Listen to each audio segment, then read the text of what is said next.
Merci beaucoup, Clément Carbonnier, d'avoir accepté notre invitation. On est très heureux de vous accueillir ce soir à l'Agora des Savoirs. Je rappelle que vous êtes professeur d'économie à Paris 1, Panthéon, Sorbonne, auteur d'un certain nombre de livres dont je vais citer les titres. Il y a eu Le Retour des domestiques, c'était au Seuil en 2018, coécrit avec Nathalie Morel, puis Les femmes, les jeunes et les enfants d'abord, cette fois-ci au PUF en 2022, écrit avec Bruno Palier. J'ai aussi vu que vous aviez participé à la codirection d'un ouvrage collectif aux presses de Sciences Po paru en octobre dernier, dont le titre et les politiques publiques par la défiscalisation. Mais si ce soir nous vous accueillons, c'est pour présenter le livre que j'ai en main, toujours moins l'obsession du coût du travail ou l'impasse stratégique du capitalisme français. C'est édité à la Découverte. Et dans cet essai, vous revenez sur 4 décennies de politique en faveur de l'emploi qui se sont toutes obstinées, quel que soit d'ailleurs le bord politique du gouvernement en place, à faire de la réduction du coût de travail le levier principal de toute relance de l'emploi. Alors, je vais pas du tout déflorer la conférence que vous allez donner, mais on va vite se rendre compte avec vous que ça n'a pas marché. D'ailleurs, on le sait, que ces politiques successives ont été menées à l'échec, et que malgré tout, les pouvoirs publics s'obstinent dans cette voie qui semble être une impasse. Et vous interrogez d'ailleurs les ressorts de cette obstination, ressorts idéologiques, psychologiques, ressorts aussi d'intérêt de classe. J'imagine que vous en parlerez, alors même que, selon vous, il existe d'autres voies et que, contrairement à la formule célèbre de Margaret Thatcher, il existe une alternative, voire des alternatives que j'imagine vous évoquerez lors de votre conférence. Ça nous tenait à cœur de vous recevoir sur ce sujet, et on ne pouvait pas le savoir encore lorsqu'on a lancé l'invitation, mais votre venue tombe à pic, dans un moment de grande discussion, de grands débats et de grandes disputes sur le budget de l'État et les dépenses publiques et les finances publiques. Je suis absolument persuadé que ce que vous allez nous dire là nous aidera à mieux comprendre la situation dans laquelle nous nous trouvons. Je vous remercie d'avance et je vous souhaite à toutes et à tous une bonne conférence.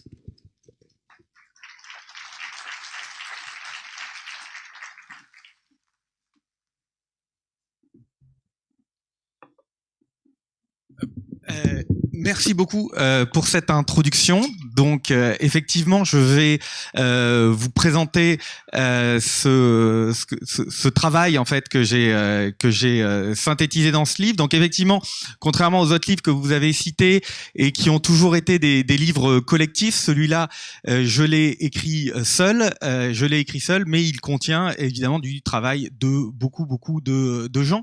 Et peut-être pour commencer, avant de rentrer dans le vif du sujet, je vais présenter un peu justement ces collaborations et la démarche et comment j'en suis arrivé à faire ça. Je pense que c'est important pour expliquer. Donc moi, je suis au départ, je suis économiste, effectivement, principalement statisticien. Donc et je fais de l'évaluation des politiques publiques. Donc l'idée, c'est des politiques économiques en tant qu'économiste. Et donc je vais fouiller dans les données pour essayer de les faire parler et pour évaluer les effets, les impacts des politiques publiques.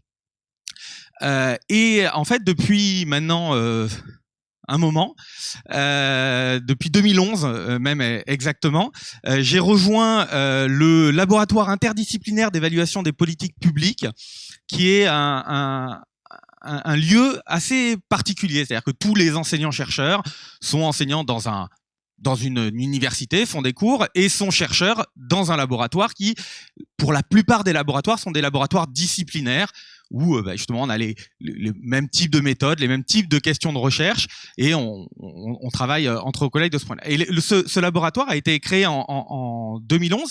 C'est le laboratoire principal de personnes. C'est-à-dire que c'est des laboratoires secondaires pour faire parler ensemble et pour faire travailler ensemble des chercheurs qui viennent d'horizons différents sur des objets similaires, mais potentiellement avec des questions différentes. Et donc là, en l'occurrence, c'est un laboratoire interdisciplinaire d'évaluation des politiques publiques. Donc c'est vraiment ce principe, c'est d'évaluer les politiques publiques.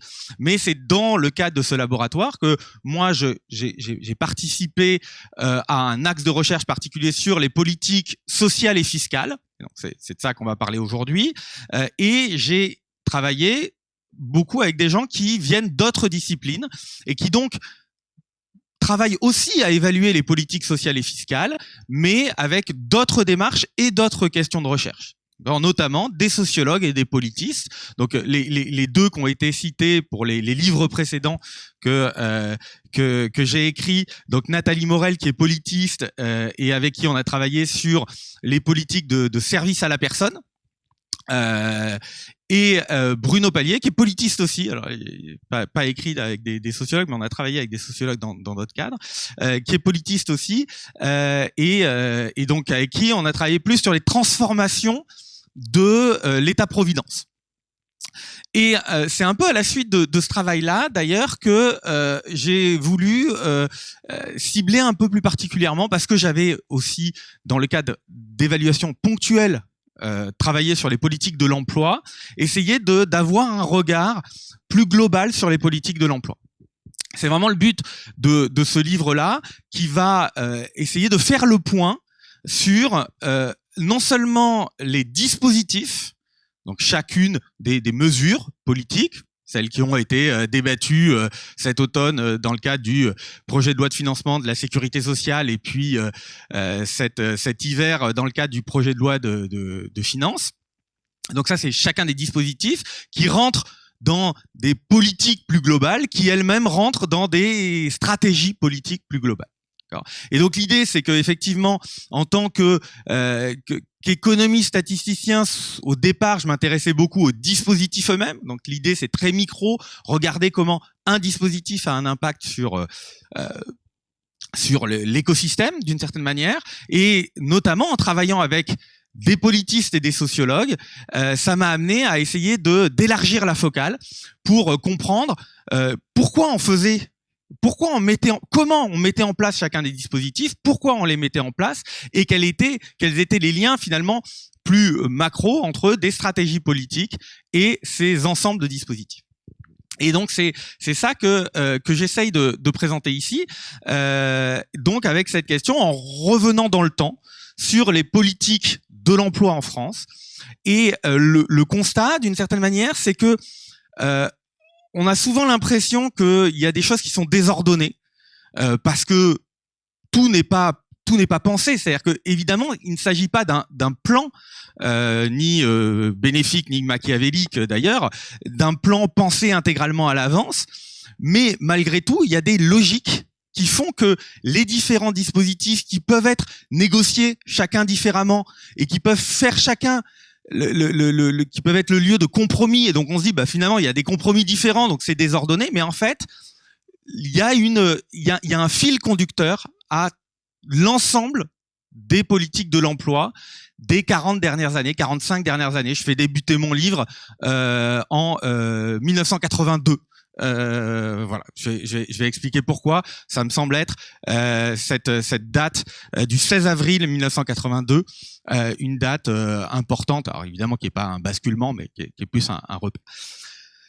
Et donc il y a un lien. Et ce lien-là, c'est que, comme le dit le titre, en fait, on a commencé à axer, et de plus en plus, c'est pour ça que évidemment il n'y a pas un tournant, c'est un repère, mais petit à petit, on s'est mis à de plus en plus axer les politiques de l'emploi à travers la baisse du coût du travail. Et donc l'idée finalement est assez simple, c'est c'est penser l'emploi comme un marché, comme un autre, le marché du travail. Et dans le cadre de ce marché du travail, si on le pense comme un marché usuel, classique, la marchandise, c'est la force de travail. L'offreur, le producteur, c'est le travailleur qui vend sa marchandise à l'employeur qui est le demandeur ou l'acheteur. Dans ce cadre-là, le prix de la marchandise, c'est ce que paye l'acheteur au vendeur, c'est le salaire. D'accord ? Et donc derrière, il y a l'idée que si on regarde un mécanisme assez simple de marché, on va dire, le principe, c'est quoi? C'est que la demande, elle varie dans le sens inverse du prix. Si un bien est moins cher, les acheteurs en achètent plus. Et en fait, on a plaqué, alors ça peut paraître très très simpliste comme ça, c'est un peu plus c'est un peu plus justifié, mais c'est quand même l'idée principale qu'il y a derrière. Et donc de dire, si on applique le même raisonnement au marché du travail, pour créer de l'emploi, il faut créer de la demande de la part des employeurs, et pour ça, il faut faire baisser le prix de la marchandise, le prix du coût du travail, le coût du travail, d'accord? Et donc c'est ce point-là. Et je vais essayer de vous présenter finalement à la fois vous montrer l'histoire de cette stratégie, comment elle s'est implantée de petit à petit pour, d'une certaine manière, se répandre dans tous les pans de la politique, c'est-à-dire notamment, y compris en dehors des politiques de l'emploi. C'est-à-dire qu'il y a un grand nombre de débats aujourd'hui, cet automne par exemple, et cet hiver, dans les discussions sur le projet de loi de financement de la sécurité sociale et sur le projet de loi de finances, qui sont pas liés à l'emploi, mais qui sont en fait des effets secondaires de cette stratégie de l'emploi par la baisse du coût du travail. Et donc, je vais essayer de vous présenter ça, à la fois historiquement en vous montrant comment ça s'est construit, et puis ensuite essayer de vous, comme je suis principalement quelqu'un qui fait de l'évaluation, d'essayer de vous présenter l'évaluation, de vous dire quels ont été les effets. Et donc, à la fin, si je suis pas trop bavard et qu'il me reste du temps, évoquer des pistes d'alternatives. Donc, un petit point, ce que vous avez ici, c'est le taux de croissance, d'accord, du PIB en France. Alors forcément, il bouge un peu, c'est pour ça qu'il a lissé là, la courbe noire continue. Ce que vous voyez, c'est que on a eu une période particulière à de très fortes croissances depuis la fin de la Seconde Guerre mondiale jusqu'aux années 70. D'accord, qu'on appelle les 30 glorieuses parce qu'il y a beaucoup de croissance. On va pas rentrer, c'est pas le but de rentrer dans les débats de savoir si elles étaient si glorieuses que ça, mais en tout cas, il y avait beaucoup de croissance.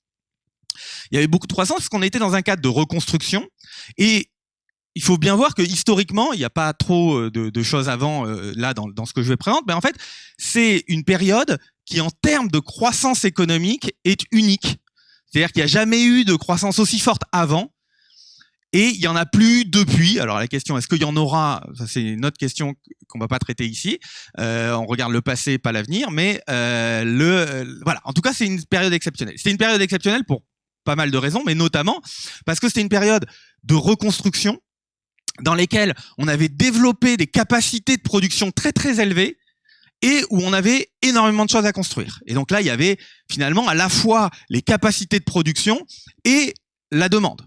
D'accord ? On a en plus mis en place un certain nombre de mécanismes, notamment monétaires et politiques, pour permettre cette croissance-là, et donc on a eu une très forte croissance. Dans ce cadre-là, si on revient à la question du travail et de l'emploi, on avait plusieurs caractéristiques. C'est que on avait peu de chômage, d'accord. On avait au contraire beaucoup de besoins de main-d'œuvre, donc une forme de pouvoir de négociation des travailleurs relativement fort, et on avait globalement une économie dans laquelle il y avait du coup une très forte croissance et un partage de cette croissance.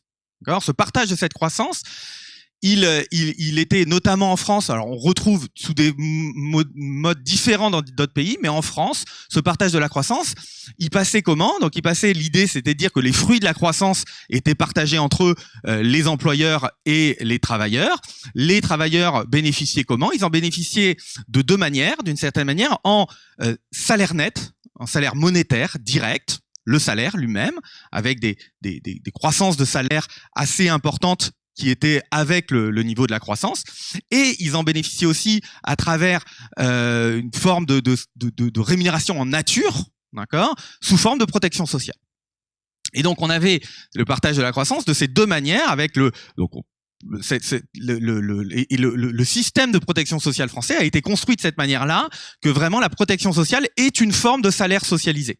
Au départ, quand il a été créé, donc là on va fêter on a fêté l'année dernière les 80 ans de la sécurité sociale. La création de la sécurité sociale, au départ, c'était quelque chose qui n'était pas, ce n'est pas l'État, d'accord. C'était effectivement public d'une certaine manière, mais c'est une forme de démocratie du travail avec un système géré au départ principalement par les syndicats, puis de manière paritaire par les syndicats et les représentants des employeurs, avec l'État finalement en rôle d'arbitre, mais uniquement d'arbitre. Et justement, il y a les transformations dont on parle là vont beaucoup modifier ça. Et aujourd'hui, c'est l'État qui a la main et qui a pris la main sur la sécurité sociale. Donc voilà, donc on a ce mécanisme-là. Ce mécanisme-là, il est très vertueux en période de croissance parce que d'une certaine manière, il permet non seulement de partager les fruits de la croissance, mais il permet aussi de nourrir la croissance, puisque d'une certaine manière, la protection sociale et notamment la partie de partage des fruits de la croissance via la protection sociale, elle permet d'avoir des travailleurs en meilleure santé, mieux éduqués, etc., qui n'ont pas peur de l'avenir puisqu'ils sont protégés contre les coups de la vie, qui n'ont pas besoin du coup d'épargner contre ces potentiels aléas de la vie et qui peuvent donc dépenser leurs revenus. Qui alimente lui-même la croissance à travers de la demande. D'accord ? Donc on a dans ce mécanisme-là, que ce soit à travers les dépenses potentielles des travailleurs qui ont bénéficié de salaires assez dynamiques ou les capacités de production de ces travailleurs, de productivité de ces travailleurs à travers à la fois la formation d'un côté et la santé en particulier de l'autre, on a ce modèle vertueux. Ce modèle vertueux, il est cassé, il se casse dans les années 70 avec notamment donc les chocs pétroliers. Alors il y avait des signes de ralentissement avant, c'est d'ailleurs une des raisons pour lesquelles on s'est jamais relevé, c'est-à-dire que c'est pas juste un problème conjoncturel. Le problème conjoncturel des chocs pétroliers a arrêté le processus, mais on n'y est jamais retourné parce que finalement les conditions sont différentes. Quelque part, on avait déjà reconstruit, le contexte était différent aussi en termes de type de croissance et donc voilà, la croissance est moins dynamique, donc on voit même les périodes les plus fastes d'une certaine manière, là vous en avez deux, donc à la fin des années 80 et au tournant du siècle, on est très en dessous même sur ces périodes de croissance les plus élevées de ce qu'on avait avant. Et évidemment, ce qui se passe à ce moment-là, c'est qu'il y a il y a deux problèmes qui se créent en même temps. La crise, ça veut dire du chômage. Et moins de croissance, ça veut dire des tensions sur le partage de la croissance. Et donc, ce qui va se passer à ce moment-là, c'est que on va avoir à la fois des problèmes politiques pour dire qu'est-ce qu'on fait pour lutter contre le chômage, et notamment du côté employeur, un forcing très fort pour dire attention, alors c'était pas dit il faut arrêter de partager comme avant les fruits de la croissance, mais c'est probablement une des raisons, et l'idée ça a été de dire en fait le problème du chômage, le problème qu'on a là, c'est que les salaires sont trop dynamiques et que du coup, et là on en revient au premier schéma dont je vous ai parlé au début, du coup le coût du travail est trop élevé et c'est pour ça que les employeurs n'emploient plus et c'est pour ça qu'il y a du chômage. D'accord ? Et donc on commence à avoir cette idée, d'autant plus que se passe évidemment ce qu'on a reconnu à nouveau nous pendant la crise de 2022, qui était aussi une crise tirée par le coût de l'énergie, c'est l'argument de la boucle prix-salaire. Cet argument de la boucle prix-salaire, c'est dire on a de l'inflation pour des raisons de coûts énergétiques. Du coup, évidemment, si on n'augmente pas les salaires, on va avoir une perte de pouvoir d'achat. Et donc, il y a une pression à la hausse des salaires, mais la pression à la hausse des salaires elle-même induit des augmentations de coûts de production qui vont alimenter l'inflation. Et donc il y a cette peur d'un emballement de l'inflation lié au fait que l'inflation générerait des demandes d'augmentation de salaire qui généreraient de l'inflation. Alors, ni à cette époque-là, ni en 2022, on a observé, et d'ailleurs pas plus en France que dans d'autres pays, et on a même des institutions internationales pourtant en général pas très favorables aux augmentations de salaire, qui ont dit il n'y a pas de risque, le FMI notamment, il n'y a pas de risque de boucle prix-salaire. En fait, c'est pas ça qui se passe, mais en tout cas c'est quelque chose qui est très présent dans le débat public. Et donc du coup on a cette focalisation sur le coût du travail, mais évidemment derrière cette focalisation, elle peut se traduire de beaucoup de manières. Parce que comme je l'ai dit, en France, et là un certain nombre de problématiques sont communes à beaucoup de pays, mais la France a une particularité, c'est que justement, elle a un modèle de protection sociale qui est financé sur le travail, d'accord ? Puisque justement, au départ, c'était à la fois financé, mais gouverné par le travail. Et donc, ce coût du travail, il a deux composantes, d'une certaine manière, ce qu'on a dit tout à l'heure, le salaire monétaire et le salaire en nature, le salaire socialisé. Et donc, d'une certaine manière, pour faire baisser le coût du travail, on peut agir sur le coût du travail à travers le salaire monétaire ou à travers le salaire en nature. Et c'est là où il y a les trois grands axes et les trois manières. Pourquoi ? Parce que finalement, le troisième point, là, c'est la modération des salaires nets, c'est agir sur le salaire monétaire. Les deux premiers, c'est deux manières différentes d'agir sur le salaire en nature. On a deux manières d'agir sur le salaire en nature. On a une première manière qui est de dire on va continuer à avoir une protection sociale importante, mais on va la financer autrement. D'accord ? À nouveau, c'est des choses que vous avez dû encore entendre récemment, parce que on a toujours ce genre de discours. Et l'autre manière, c'est de dire, en fait, on ne peut pas se contenter simplement de la financer autrement. On va la réduire ou en tout cas la contrôler. D'accord ? Et donc, on a les trois grandes manières de faire baisser le coût du travail dans le cadre français, qui sont et là, je les présente dans ce sens-là parce que historiquement, c'est dans ce sens-là que c'est arrivé. Modifier le financement de la sécurité sociale pour le faire peser moins sur le travail et plus sur d'autres modes de financement. 2, limiter la protection sociale elle-même pour en limiter le coût et donc en limiter les besoins de financement. Et 3, faire baisser les salaires eux-mêmes. D'accord ? Et en fait, on va avoir ces trois choses-là successivement. Alors, dans l'introduction, il y avait l'idée que cette stratégie-là, on l'observe depuis 40 ans et qu'on l'observe malgré les alternances. Le fait de dire que malgré les alternances, on a la même logique ne veut pas dire qu'on a les mêmes politiques. C'est-à-dire que notamment, on a les leviers qui vont pas être les mêmes. Les leviers principaux qui vont être activés ne vont pas être les mêmes selon la couleur du gouvernement. D'accord ?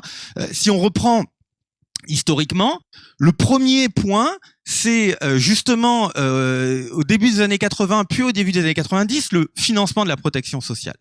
Et notamment, c'est parce que on a au début des années 80 gouvernement socialiste qui est arrivé au pouvoir et qui par rapport à ces principes, ne veut toucher ni au deuxième ni au troisième. Ne veut pas baisser les salaires ou pas trop, et ne veut pas toucher à la protection sociale qui est assez, au contraire, qui est plutôt favorable à la protection sociale. Mais ce qui va avoir, c'est que ces gouvernements-là vont quand même finir par être convaincus que le coût du travail est un problème en France et vont vouloir agir dessus. Mais en essayant de trouver des compromis, c'est-à-dire de conserver la protection sociale et le salaire net. Et donc, les premières choses qui vont être mises en place, ça va être des mesures qui vont toucher au financement de la protection sociale. Donc, la première manière de faire, donc là, ce graphique est peut-être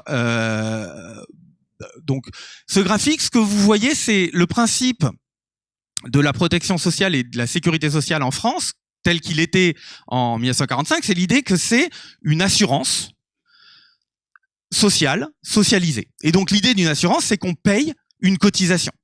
D'accord ? On paye une cotisation et on a droit à être protégé en échange de la cotisation. Et donc la cotisation, elle n'est pas forcément proportionnelle au salaire. C'est pas un impôt. D'accord ? Et donc, il y a cette idée, alors malgré tout, pour les plus bas salaires, c'est très coûteux de payer la cotisation pleine, et donc on a des formes de réduction de cotisation avec l'idée que finalement on va payer en proportion de son salaire, mais jusqu'à un plafond. Et en fait, cette idée d'avoir un plafond au départ, elle est logique dans la manière dont la sécurité sociale est faite au début, puisque l'idée, en fait, ce plafond, c'est quoi? C'est la cotisation pleine. Et donc l'idée, si on a un salaire supérieur, on paye la cotisation pleine. D'accord? C'est pas un impôt où on paye en fonction de son revenu, c'est une cotisation qu'on paye. Et c'est simplement, on a une proportion du salaire pour les plus bas salaires, pour avoir quand même de la solidarité et que les plus bas salaires puissent payer moins. D'accord? Et c'est pour ça que les cotisations étaient plafonnées. C'est vraiment dans cette logique-là. Donc la première manière de faire, c'est de dire, en fait, on a des besoins de sécurité sociale supplémentaires parce qu'on a des progrès en santé à financer. Donc, évidemment, quand on soigne mieux les gens, ça coûte plus cher. Parce que au lieu de mourir, ils survivent et il faut continuer à les guérir, à les soigner. En plus, on a un vieillissement de la population qui va avec cette amélioration de la santé. Or, ça entraîne aussi des coûts pour la sécurité sociale en termes de retraite, mais aussi en termes de santé. Donc, on a des besoins qui augmentent, qui sont plutôt positifs, c'est parce que la sécurité sociale marche. Et donc là, l'idée, c'est de dire, plutôt que d'augmenter la cotisation, ce qu'on va faire, c'est que si on augmente la cotisation, on va faire augmenter le coût du travail, notamment au niveau des bas salaires, puisque le taux de cotisation va augmenter. Et donc, ce qu'on va faire, c'est qu'on va augmenter les financements en restant sur de la cotisation, mais en déplafonnant.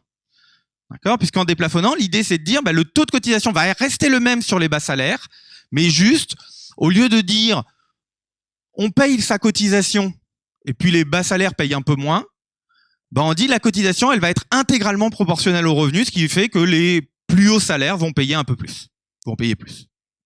D'accord? Et ça, c'est ce que vous voyez là. C'est-à-dire que ce que vous voyez, c'est en violet. Donc la courbe du haut, c'est le niveau des cotisations employeurs au niveau du salaire minimum.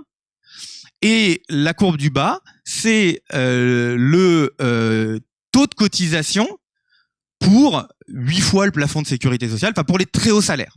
Et ce que vous voyez, c'est qu'au départ, alors c'est pas totalement plafonné. Vous avez quand même une petite cotisation sur les très hauts salaires, mais qui est plus faible. Alors ce qui ne veut pas dire qu'ils payent pas de cotisation, ils payent la cotisation pleine, mais pas de cotisation sur les euros en plus par rapport à leur très haut salaire. Et ce que vous voyez apparaître, c'est notamment à partir du début des années 80, vous avez un rattrapage.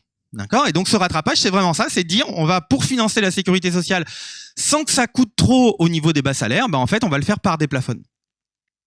Donc ça c'est le premier point, mais en fait il va s'avérer insuffisant. Et donc dès cette période-là, et donc l'idée c'est que ça, notamment, il y a des choses qui sont décidées. Je vous avais dit 1982, il y a une rencontre entre Yvon Gattaz qui vient d'être élu à la présidence du CNPF, qui est l'ancêtre du MEDEF, donc un des principaux syndicats d'employeurs, qui rencontre à Matignon Pierre Mauroy et qui obtient un moratoire sur les charges. Et notamment, une des manières de le faire, ça va être de mettre en place ces déplafonnements et de commencer immédiatement à penser à l'étape suivante. C'est-à-dire que dès cette période-là, il y a l'idée de dire ça va pas suffire de déplafonner, il va falloir faire autre chose. Et la manière de faire autrement, c'est de dire il va falloir carrément faire baisser la courbe violette. D'accord ? Pour l'instant, l'idée c'est que la croissance de la courbe violette est ralentie, presque arrêtée, parce que on fait croître sur les plus hauts salaires, mais l'idée ensuite c'est de la faire baisser. Et de la faire baisser comment ? En créant un allègement de cotisation sociale. Alors il faut le financer, et l'idée c'est de le financer par impôt. Donc c'est ce processus d'abord de réflexion dans les années 80 va aboutir au tout début des années 90, d'abord par la création de la CSG, donc la contribution sociale généralisée, que normalement vous connaissez bien, qui est créée en 91, qui s'appelle contribution, pas cotisation, c'est pas une cotisation, mais contribution pour un peu sonner pareil, sociale, parce qu'elle finance, c'est un impôt, mais c'est un impôt qui finance la protection sociale, qui est directement, qui la finance, et qui a pour but, justement, de financer à la place des cotisations. Alors, après coup, et de permettre de mettre en place des allègements de cotisation. Alors, après coup, les allègements de cotisation, ils vont être renforcés et ils vont être financés pas que par la CSG, ils vont être financés par d'autres modes, par des augmentations de la TVA et par le budget général, c'est-à-dire un peu tous les impôts sans forcément préciser lequel finance directement. Donc, ces allègements, ils commencent du coup en 93. Alors là, c'est intéressant parce qu'on a ce lien finalement, c'est-à-dire qu'on a un type de politique qui est préparé par la gauche dans les années 80 et le début des années 90, qui fait à la fois toutes les études, tous les rapports pour savoir comment on peut le mettre, etc., qui est toute prête en 93, mais la gauche perd les législatives, et c'est Édouard Balladur qui arrive comme Premier ministre et qui a tout qui est prêt, et donc il a plus qu'à le mettre en place. Donc effectivement, c'est la droite qui le met en place, mais sur quelque chose qui a été préparé avant. Et donc ça consiste en quoi? L'idée, c'est de dire, le problème, il est sur le coût du travail, principalement sur les bas salaires, et donc ce qu'on va faire, c'est qu'on va diminuer le coût du travail en diminuant les cotisations sur les bas salaires. Donc ce que vous avez ici, là, c'est le niveau de rémunération en proportion du SMIC, parce que tous ces dispositifs sont en fonction du niveau du salaire minimum. Et l'idée, c'est de dire, pour les salariés qui sont payés entre le SMIC et 1,1 fois le SMIC, ce qu'on va faire, c'est que leur employeur n'aura pas à payer les cotisations de la branche famille. Les cotisations employeurs de la branche famille, à l'époque, elles étaient de 5,4%. C'est pour ça que vous avez 5,4%. Donc l'idée, c'est de dire, on va baisser le coût du travail au niveau du SMIC, simplement en faisant en sorte que l'employeur n'a plus à payer les cotisations famille sur ces niveaux de salaire. Et évidemment, on va garder la politique sociale familiale en finançant autrement cette branche famille, par de l'impôt. Et puis, pour que ce soit pas totalement abrupt comme fin, pour les salariés qui sont payés entre 1,1 et 1,2 SMIC, on dit les employeurs ont à payer juste la moitié de la cotisation famille, donc 2,7% au lieu de 5,4%, c'est-à-dire qu'ils ont un allègement de l'autre moitié, celle qui ne paye pas, de 0,7%. D'accord ? Donc c'est ça le point. Et en fait, ce qui s'est passé, c'est que ça, c'est l'introduction, mais ensuite, ces allègements n'ont fait que augmenter. Donc, vous êtes prêts pour le voyage. D'abord, l'année suivante, ce qu'on fait, c'est que on augmente jusqu'à 1,3 fois le SMIC, le demi-allègement. L'année suivante, on augmente jusqu'à 1,2 SMIC l'exonération pleine. Et l'année encore suivante, alors là, il y a un changement. C'est l'allègement Juppé. Et l'allègement Juppé, il veut augmenter, il veut aller beaucoup plus loin. Donc finalement, il dit, là, ok, on augmente, mais sur les salaires qui sont touchés, on voudrait faire quelque chose de beaucoup plus fort d'un coup. Et donc avoir un allègement beaucoup plus fort au niveau du SMIC. Mais pour que ça coûte pas trop cher, il faut que ce soit vraiment ciblé au niveau du SMIC. Donc ce qu'il va faire, c'est qu'il va avoir un dispositif qui va être plus compliqué à écrire, parce qu'au lieu de dire on paye pas les cotisations famille, ou on paye que la moitié des cotisations famille, on va dire on va bénéficier d'un allègement, c'est-à-dire qu'on va prendre l'ensemble de ces cotisations sociales et on va retirer de ce qu'on paye effectivement un montant qui va dépendre d'un barème plus compliqué. Ce barème, c'est celui-là. C'est-à-dire, c'est 18% au niveau du SMIC, et ensuite, en fonction du salaire en proportion du SMIC, on va avoir un allègement qui va être, donc si on regarde là, au niveau de 1,2 SMIC, on est un peu au-dessus de 6%. D'accord ? Et donc là, on prend l'ensemble des cotisations et on retire cette exonération de la facture totale. D'accord ? Mais donc avec quelque chose qui maintenant devient continu. Donc ça, c'est 96, on y reste un petit peu, et puis en 2000, ce qui se passe, alors c'est très particulier, c'est pour ça que je l'ai mis en pointillé, c'est-à-dire que c'est pas censé être quelque chose de pérenne, c'est une incitation au passage aux 35 heures. Et donc c'est l'idée, c'est pour les entreprises qui négocient le passage aux 35 heures sans diminution de salaire, on les subventionne d'une certaine manière pour ce cas-là, parce qu'effectivement, passer aux 35 heures sans baisser le salaire global, ça veut dire augmenter un peu le salaire net. Et donc, il y a l'idée de dire, on les subventionne en rajoutant une couche d'exonération supplémentaire, mais qui, à la fin du processus, va être pérennisée d'une certaine manière pour sa partie haute par les exonérations Fillon, qui vont rester pendant très longtemps, qui sont restés finalement, qui ensuite ne s'appellent plus exonération Fillon, qui sont appelés exonération générale et qui ont été en fonction jusqu'au 1er janvier 2026. Ensuite, l'étape suivante, c'est si on reprend l'historique, parce que j'ai un peu de temps, faut que j'aille un peu plus vite quand même. En 2012, après la crise, la grande crise, Nicolas Sarkozy va dire la solution, c'est de baisser les cotisations, et donc il promeut, parce que c'est un peu la mode à ce moment-là, la TVA sociale. D'accord ? Et donc il met en place la TVA sociale. En fait, la TVA sociale, c'est une exonération de cotisation sociale, simplement financée par la TVA. D'accord ? Et donc, plutôt que de dire exonération supplémentaire, on dit TVA sociale, mais c'est rajouter un cran d'exonération et compenser la sécurité sociale en augmentant la TVA et en attribuant à la sécurité sociale le surplus de finances de cette TVA. Alors, pourquoi c'est pas écrit ? Parce qu'en fait, il le fait voter début 2012, que François Hollande est élu au printemps, et que dans le projet de loi de finances rectificative, donc le premier loi de finances, François Hollande annule la TVA sociale. D'accord ?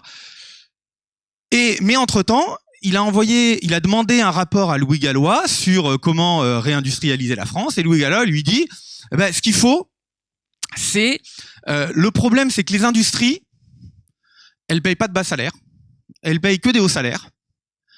Donc, ce qu'il faut pour aider l'industrie, c'est généraliser les exonérations de cotisation aux hauts salaires.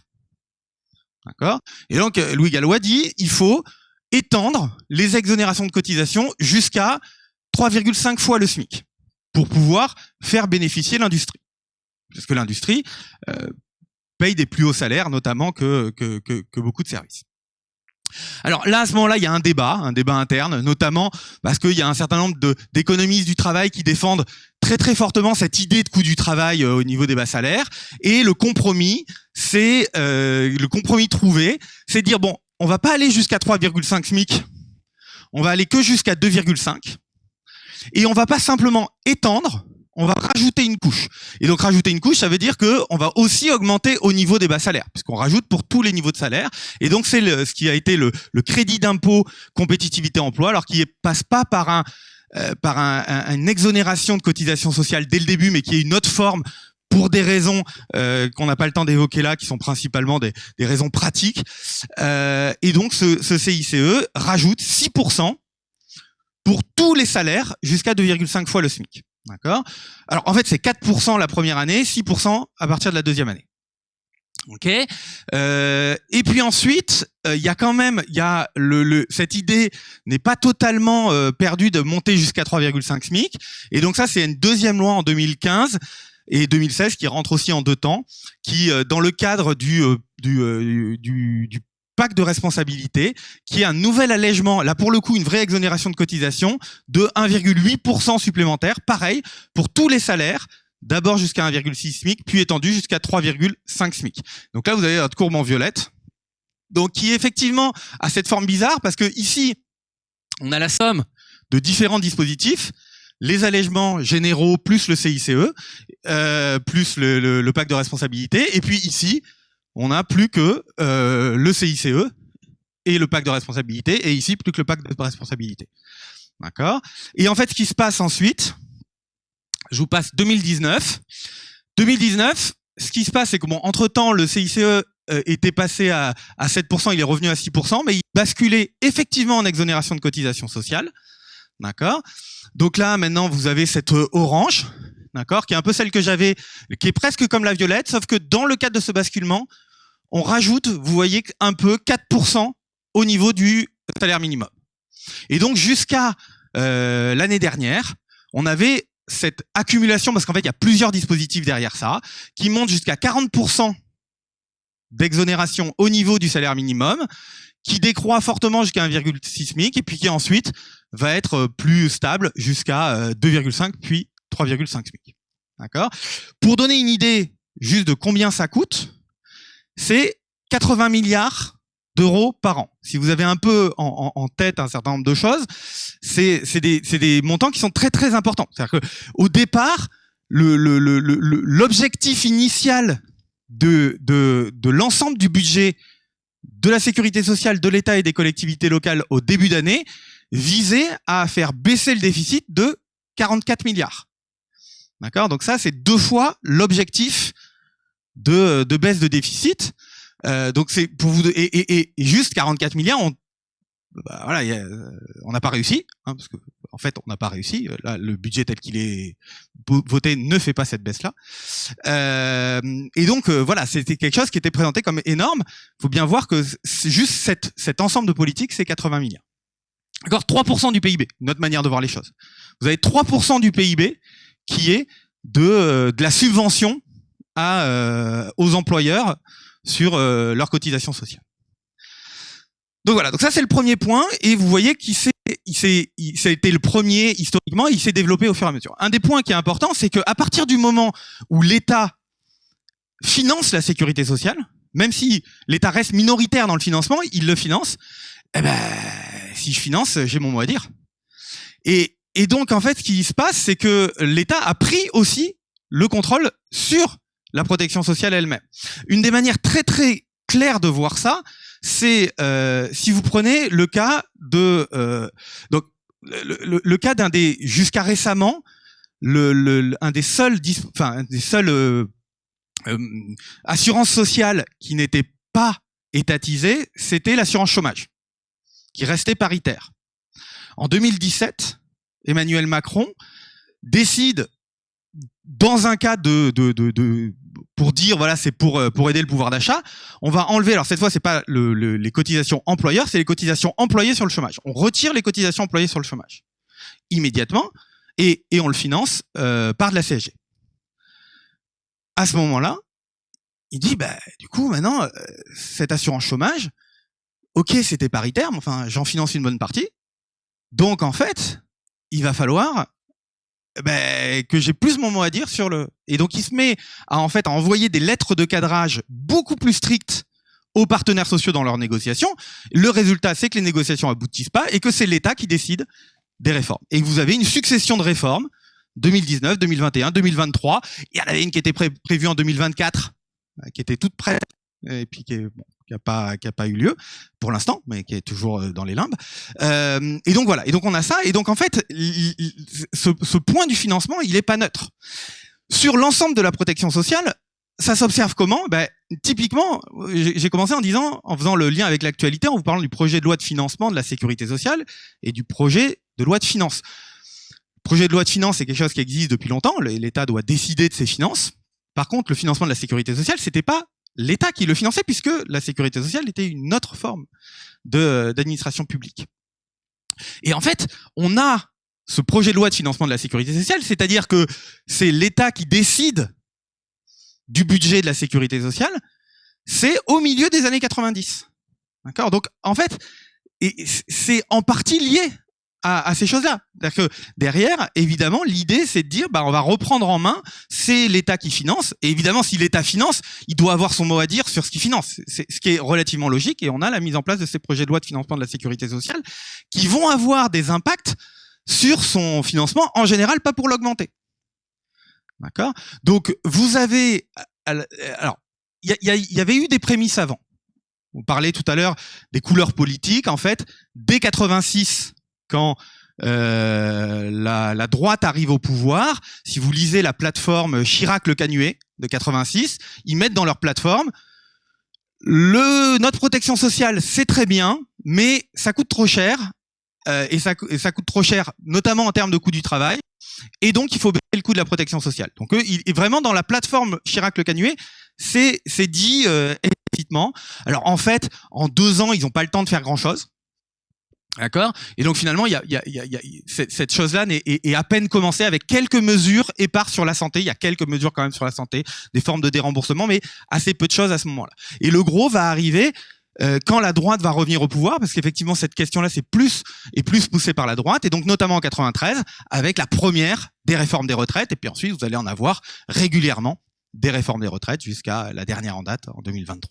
D'accord ? Et sur la dernière en date en 2023, si vous écoutez les discours d'Elisabeth Borne, notamment il y a une interview sur Europe 1 où elle dit on fait la réforme des retraites parce que on ne veut surtout pas pénaliser le coût du travail, parce que certes le besoin de financement, parce que le journaliste lui dit, il y a des calculs qui disent que c'est vraiment très très peu l'augmentation de cotisation pour financer le système de retraite. Le corps dit que le système de retraite n'est pas en péril, et la réponse d'Elisabeth Borne, c'est non, on ne veut absolument pas du tout augmenter les cotisations parce qu'on ne veut pas augmenter le coût du travail. Et elle le répète. Le problème, c'est le coût du travail. Donc, elle lie directement le choix de la réforme des retraites à cette réforme du coût du travail. D'accord ? Et donc ça, c'est pour les retraites. Vous les connaissez bien. Il y a aussi beaucoup de réformes sur la santé qui sont moins connues parce que justement, c'est moins des grandes réformes que beaucoup de petites réformes. Et notamment, un des points qui passe beaucoup par ce passage en projet de loi de financement de la sécurité sociale. Parce qu'en fait, ce qui se passe, c'est que on décide du montant, donc c'est l'objectif national de dépenses d'assurance maladie, l'ONDAM. On décide nationalement l'ONDAM, et ensuite, les organismes de l'assurance maladie doivent tenir le budget. Et donc finalement, alors on va les aider, on peut mettre plein de dispositifs, mais il y a l'idée que c'est moins une grosse réforme que on capte, et du coup, ensuite on se débrouille pour faire les économies nécessaires. D'accord ? Et donc c'est aussi pour ça que c'est moins visible, mais c'est aussi lié à cette question du financement. Et donc on a cet ensemble de mesures qui vont se mettre en place. Donc les plus voyantes, c'est effectivement la réforme des retraites et toutes ces modifications du système de santé. Alors pourquoi ces deux-là ? Parce que c'est les deux gros morceaux. Faut voir qu'à eux deux, c'est 2/3 du budget de la sécurité sociale. Donc évidemment, c'est les deux gros morceaux pour la sécurité sociale. Donc ça, c'est le deuxième point. Et puis le troisième, lui, il arrive plus tard parce que forcément, politiquement, il est plus coûteux. Mais on a un troisième point qui arrive avec les modérations de salaire. Donc, je pense que les grands éléments pour comprendre ces éléments de modération de salaire, c'est pas directement. Alors, il y a quand même le fait que l'État a directement la main sur le SMIC lui-même. Et donc, si on regarde, généralement, il y avait ce qu'on appelait les coups de pouce. Ce qu'il faut bien voir, c'est que, alors même si on a moins de croissance, on a de la croissance. Donc, si vous voulez partager les fruits de la croissance avec l'ensemble des travailleurs, notamment à bas salaire, il faut augmenter le SMIC au moins du niveau de la croissance. D'accord ? Or, le SMIC, il est augmenté de l'inflation. Même si on a une croissance molle, ce qu'on appelle la croissance, c'est la croissance corrigée de l'inflation. D'accord ? Donc, c'est déjà corrigé de l'inflation. Donc, ce qui veut dire que quand on ne fait pas de coup de pouce au SMIC, quand on le laisse évoluer avec l'inflation, ce qu'on fait depuis 2012, le dernier coup de pouce au SMIC, c'était 2012. Ça veut dire quoi ? Ça veut dire que les faibles fruits de la croissance depuis 2012, parce qu'il n'y en a pas eu beaucoup, mais il y en a eu un peu, les faibles fruits de la croissance, les salariés au SMIC en touchent 0. D'accord ? Donc ça, c'est déjà un point qui quelque part, s'attaque au salaire net par le bas. Mais ensuite, les autres manières de toucher, c'est de permettre des contournements des règles du salariat. Et là, la grosse mesure, c'est 2008, la création du statut d'auto-entrepreneur.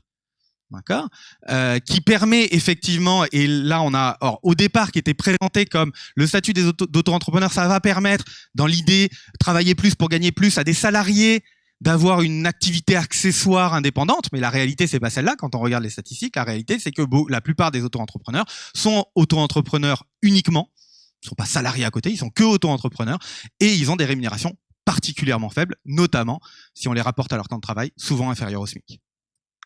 Donc ça participe. Et puis ensuite, les autres mesures, c'est les pouvoirs de négociation. Je vous ai dit, il y a des choses, la situation conjoncturelle pèse sur les pouvoirs de négociation, ça c'est pas des politiques, ça évidemment, mais il y a en plus des politiques différentes, et notamment l'idée, si on veut, l'idée générale, c'est ce qu'on appelle la décentralisation de la négociation. C'est-à-dire que les négociations, il y a beaucoup de choses qui se font au niveau des branches. La branche, c'est le secteur industriel. Quelque part, quand on négocie au niveau de la branche, on négocie les règles du jeu de la concurrence.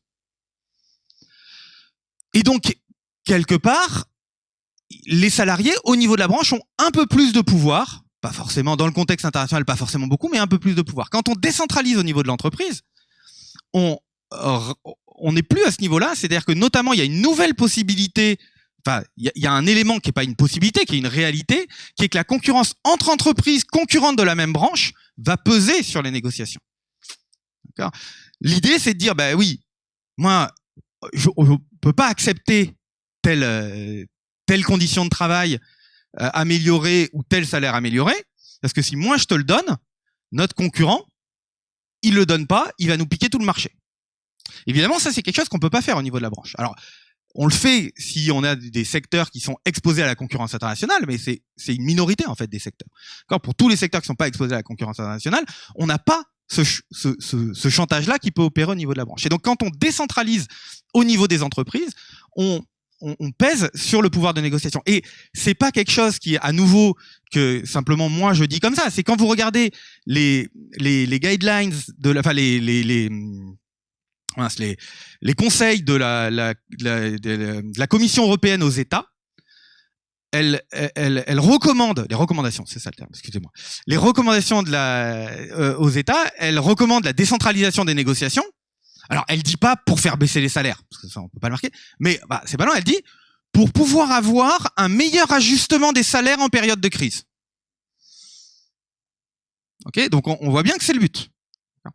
Donc voilà, donc on a tout ça. Donc ça passe par quoi ? Ben ça passe par les grandes finalement avec des mouvements sociaux qui ont été liés, enfin pas tous. C'est la loi travail de 2016, les ordonnances travail de 2017 qui opèrent alors un petit peu, mais un petit peu plus à chaque fois, c'est décentralisation. La question aussi de formes de dépénalisation des licenciements abusifs, qui aussi modifie le pouvoir de négociation évidemment des travailleurs et puis les réformes du chômage. Parce que de la même manière, en fait, et là d'ailleurs à nouveau c'était dit explicitement, c'était dit pourquoi on réforme le chômage ? On réforme l'assurance chômage parce que regardez, on a des secteurs où on a des pénuries d'emplois. Et donc, c'est bien l'idée de dire, on va baisser les assurances chômage pour forcer les gens à accepter ces emplois. Or, en fait, quand on regarde les secteurs où on a des pénuries d'emplois, c'est soit des secteurs qui demandent des travailleurs dont les qualifications sont rares, et là, évidemment, les travailleurs n'existent pas, on va pas pouvoir le faire, soit des métiers aux conditions de travail particulièrement dégradées. Alors c'est pas tant le salaire, même si c'est aussi le salaire, parce qu'il y a quand même des protections à travers le salaire minimum, mais c'est souvent sur les conditions de travail. D'accord ? Donc on a toutes ces pressions là, et donc la réalité, mais là il va falloir que j'accélère. La réalité, c'est que on a ce que vous voyez en rouge, une baisse qui est effectivement effective du coût du travail que rapporté au PIB par habitant, à la productivité. D'accord ? Et donc on a bien dans cette question du partage des fruits de la croissance. Alors évidemment, vous avez un petit élément qui va dans le sens inverse pendant la grande crise, parce qu'à ce moment-là, le PIB baisse, d'accord ? Et donc, comme les salaires ne baissent pas à ce moment-là, en proportion du PIB par habitant, ils augmentent, d'accord ? Donc ça, mais sinon, sur l'ensemble de la période, on voit bien qu'on a effectivement une baisse du coût du travail. Et quand on fait les évaluations, je vais passer rapidement sur ça. L'ensemble des évaluations, en fait, nous montre, à la fois quand on fait des évaluations macro sur l'effet global des emplois et quand on fait des évaluations micro, c'est-à-dire en regardant, moi, ce que j'ai fait notamment par exemple pour le CICE. Ce qu'on fait pour le CICE, c'est j'ai eu accès à l'ensemble des bilans de toutes les entreprises de France. Et on peut les suivre avant et après le CICE. Et ce qu'on a fait, c'est qu'on a, à partir des bilans des entreprises avant le CICE, on les a mis dans des petites boîtes où elles étaient similaires. Parce qu'évidemment, les entreprises sont toutes différentes, mais on a regroupé, comme on avait toutes les entreprises, on pouvait faire des boîtes assez petites pour que les entreprises soient très très similaires à l'intérieur de chaque boîte, d'accord ? Mais avec beaucoup d'entreprises quand même, pour avoir de la comparabilité. Et ensuite, on a repéré à l'intérieur de chaque boîte les entreprises qui, étant donné leurs caractéristiques, allaient ou pas bénéficier du CICE. Et ensuite, on a comparé, du coup, à l'intérieur de chaque boîte, donc des entreprises qui sont similaires, celles qui allaient beaucoup bénéficier du CICE et celles qui allaient pas bénéficier du CICE. Et on regarde leur évolution. L'évolution avant le CICE, c'est la même. Logiquement, c'est les entreprises qui sont très similaires. Elles évoluent de la même manière. L'évolution après le CICE, en termes d'emploi, c'est la même. Aucune différence. En termes de salaire des ouvriers et des employés, c'est la même. En termes de salaire des cadres, là, ça diverge. Et les entreprises qui ont plus bénéficié du CICE ont vu une plus grande augmentation de l'augmentation des salaires de leurs cadres. Donc en fait, le résultat, ça n'a pas été un accroissement de l'emploi, et donc là on le regarde vraiment au niveau micro d'un dispositif, mais on peut le multiplier sur l'ensemble des dispositifs, et on peut regarder sur des choses similaires à l'étranger. C'est pour ça que je mettais le cas là d'une augmentation très forte de alors c'est peut-être pas très parlant, donc je vais vous le faire pour pas perdre de temps, je vais vous faire à l'oral. Une augmentation très forte du salaire minimum en Ontario, parce que dans au Canada c'est par province les salaires minimums, qui a augmenté en 2018 à un niveau supérieur au SMIC français. Donc c'est pas qu'on est à des bas niveaux, on augmente plus haut que le SMIC français avec une augmentation de 21% d'un coup. Donc c'est à la fois une très grosse augmentation et à un niveau plus haut que le SMIC français. Et quand on regarde le taux de chômage, en fait c'est ça qu'on regarde ici. Donc vous avez le taux de chômage et puis on peut le comparer avec les autres provinces qui n'ont pas connu donc l'augmentation dont je parle, de 20,7% en Ontario en rouge ici, d'accord, en 2018. Quand on compare ensuite avec les courbes de chômage en Ontario, au Québec ou en Alberta, aucune différence. Donc là on a quand même un gros choc, 21% d'un coup, à un niveau plus haut que la France, pas d'effet. D'accord. Donc et ça on peut les multiplier toutes ces évaluations là. Donc voilà, le constat est assez fort. Ça n'a pas créé d'emploi. Mais ça a créé des inégalités. Ça a créé des inégalités par plusieurs manières. L'exemple que je vous ai donné sur le CICE, c'est que finalement ça n'a pas bénéficié aux salariés les moins favorisés, ni en termes d'emploi, ni en termes de salaire. Et ça a bénéficié, pas en termes d'emploi, mais en termes de salaire, aux salariés les plus favorisés. Et évidemment, aux employeurs. Parce que dans la même période, on a une augmentation des marges et une explosion des dividendes. Donc ça, c'est le premier point, l'augmentation des inégalités. Et ça vaut pour la question de financement, c'est l'exemple que je viens de donner, parce que là, c'est un cadre de financement. Ça vaut encore plus sur la protection sociale elle-même, puisque quand on réduit la protection sociale, c'est les moins favorisés qui en pâtissent le plus, notamment parce que les plus favorisés, ça leur coûte, mais ils peuvent quelque part s'assurer sur les marchés privés. Donc c'est coûteux, mais au moins ils continuent à être assurés. Alors que les moins favorisés n'ont pas forcément les moyens de s'assurer sur les marchés privés, donc simplement ils sont plus assurés. Donc ils en pâtissent fortement. Et puis le dernier point sur le niveau des salaires, au niveau, c'est forcément cette baisse des négociations collectives, ça pèse sur ceux qui n'ont pas de pouvoir de négociation individuelle et qui donc dépendent des négociations collectives. Et donc à nouveau, c'est les salariés les moins favorisés. Donc là, on a un accroissement des inégalités des trois manières. Le point, c'est que ça n'a pas seulement d'effets d'inégalité, ça a d'autres effets. Ça a un effet sur la peur d'augmenter les salaires à la fois, et là c'est important, dans le public et dans le privé. Dans le privé, c'est l'idée de dire, si j'augmente mes salariés, ça va me coûter un peu plus cher, il faut que je les paye plus, mais comme les allègements de cotisation dépendent du niveau de salaire, si je paye plus mes salariés, je vais bénéficier de moins d'allègements de cotisation. Et donc en fait, ça va me coûter plus cher 2 fois, en salaire et en moindre allègement de cotisation. Donc ça rend plus coûteux l'augmentation dans le privé. Et dans le public, on l'a bien vu d'ailleurs dans les dernières élections législatives, où il y avait une proposition d'augmentation du SMIC de 14%. En fait, on a fait des simulations, et cette augmentation du SMIC de 14%, elle coûtait pas aux employeurs, elle coûtait à l'État. Parce qu'en fait, vous augmentez le SMIC, donc vous décalez le barème des allègements de cotisation, d'autant de votre augmentation. Et donc vous avez des hauts salaires qui vont pas augmenter autant que l'augmentation du SMIC et qui vont se mettre à bénéficier de plus grands allègements de cotisation. D'accord ? Et en fait, quand on fait le compte pour la plupart des entreprises, c'est gagnant. Cette augmentation du SMIC, sauf pour celles qui n'emploient que des salariés au SMIC, mais dès que vous employez des salariés un peu plus haut que le SMIC, ils sont rattrapés par le SMIC et vous y gagnez en allègement de cotisation. D'accord ? Par contre, ça veut dire que pour le budget de l'État, ça fait beaucoup plus d'allègement de cotisation. Et donc en fait, le SMIC, il coûte à l'État. Ce qui est aussi un des liens, des choses qui expliquent pourquoi, depuis 2012, il n'y a pas eu d'augmentation du SMIC. Parce que quand vous avez une augmentation du SMIC, dans les couloirs de Bercy, quand vous avez une idée d'augmentation du SMIC, dans les couloirs de Bercy, on dit « Ah, on n'a pas les sous.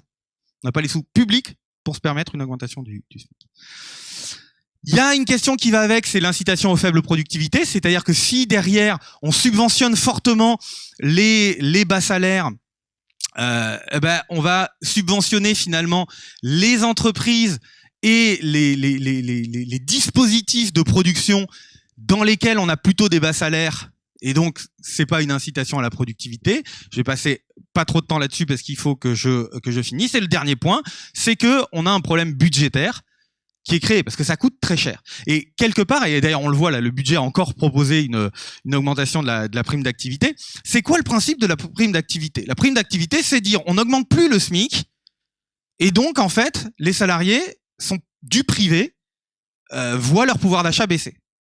Enfin, leur pouvoir d'achat relatif baisser. Et comme on veut pas, qu'est-ce qu'on fait? C'est l'État qui va payer leur salaire à la place de l'employeur privé.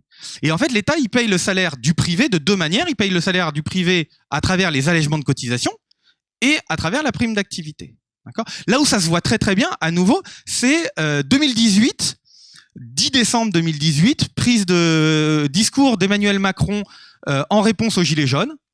Et dans son discours, il dit « Je vais prendre une mesure pour augmenter de 100 € le SMIC. » Mais il précise, et c'est là où il a trompé personne, il fallait juste bien écouter, il dit « sans que ça ne coûte à son employeur ». Et qu'est-ce qu'il a fait? Il n'a pas touché au SMIC. Il a augmenté de 100 € la surprime, qui en plus ne touche pas tout le monde, la surprime de la prime d'activité. D'accord? Donc il y a bien cette idée, et dans la phrase « pour que ça ne coûte pas à l'employeur », il y a bien cette idée que les salaires sont de plus en plus payés par l'État et pas par le privé. Faut bien voir qu'aujourd'hui c'est 700 € pour un travailleur au SMIC à temps plein, c'est plus de 700 € d'allègement de cotisation. D'accord? Donc l'État paye 700 € pour chaque travailleur à temps plein au SMIC en allègement de cotisation, sans parler de la prime d'activité. Donc on a des par mois, hein. Le 700 € c'est pas par an, hein, c'est par mois. Ah oui, par mois. Donc voilà. Donc là il y a un gros problème, et donc effectivement il y a cette idée d'enferme. Pourquoi j'ai dit c'est un triangle d'impossibilité? Parce que si on veut que les salariés soient payés, à un moment il va falloir soit que l'employeur les paye, soit que l'État les paye, mais il faut bien que quelqu'un paye. Donc et c'est là où on est dans notre problème, c'est qu'aujourd'hui on a une vraie crise du pouvoir d'achat.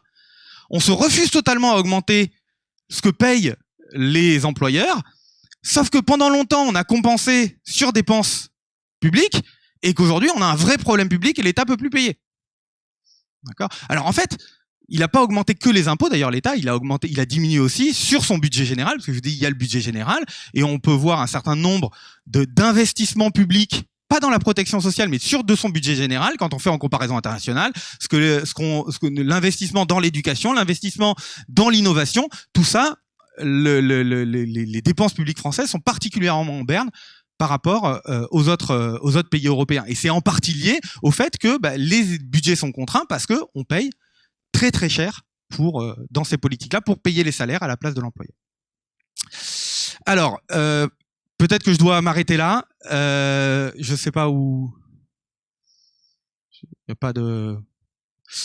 Alors si j'arrête là, il y a un constat un peu négatif. Juste le point pour conclure. Je vais pas vous refaire tous les graphiques parce qu'il n'y a pas le temps. Il y a un début de changement quand même malgré tout par la contrainte. Donc il y a eu, je vous ai dit, il y a un changement. Depuis le 1er janvier, on a changé le barème. On a changé le barème, mais il coûte toujours autant. Il coûte toujours 80 milliards. D'accord. Les évaluations, c'est qu'il devrait coûter peut-être 1 milliard de moins ou un peu moins d'1 milliard de moins. Ok. Donc on est toujours ça, mais on a changé la forme. Je ne veux pas vous remettre la forme est un peu différente. Donc ça c'est le premier point, mais en tout cas on discute de plus en plus de revenir en arrière. De revenir en arrière parce que c'est de dire on a des dépenses qui sont très coûteuses, finalement en fonds publics, pour payer les salaires à la place de l'employeur, qui ne sont pas efficaces. D'accord. Et par ailleurs, on n'arrive pas à financer plein de choses qui seraient plus efficaces. Et donc, pour les pistes d'alternatives, vous pourrez peut-être en proposer ou en discuter dans la discussion. Je vais m'arrêter là, mais je pense que ça passe forcément par l'idée de dire, de sortir de ce triangle d'impossibilité. Pour sortir du triangle d'impossibilité, il faut choisir soit que les travailleurs soient moins payés. Je pense que c'est pas forcément le bon sens, et même économiquement, ça pose des problèmes en termes de demande, indépendamment du bien-être des travailleurs qui quand même compte. Soit on dit c'est l'État qui continue à payer, sauf qu'en fait aujourd'hui il peut plus. Et donc la seule solution d'en sortir, c'est dire ok, il va falloir assumer une augmentation du coût du travail. Une augmentation du coût du travail pour que les salariés soient mieux payés et pour que ce soit un peu moins l'État qui paye à la place des employeurs et que l'État, du coup, puisse utiliser ses ressources pour les biens publics dont l'ensemble de l'économie, de la société et de l'économie aussi a besoin, puisque ces dépenses publiques, ces investissements, c'est aussi des choses qui rendent les entreprises plus productives et dont pâtissent aujourd'hui les entreprises. C'est-à-dire qu'elles y gagnent d'un côté en payant moins cher, mais de l'autre côté, elles ont plein de pertes de productivité parce qu'on manque d'investissement de l'État en services publics qui aident les entreprises. Donc voilà. Donc la grande idée, après on pourra détailler peut-être plus si vous avez des idées ou des questions, mais je pense que l'idée générale, c'est de sortir de cet triangle d'impossibilité par ce côté-là, en assumant une augmentation du coût du travail, en l'accompagnant, en le faisant progressivement. Là, il y a des manières aussi de le faire progressivement, et en utilisant ces ressources pour que les salariés soient mieux payés et que l'État soit moins impécunieux.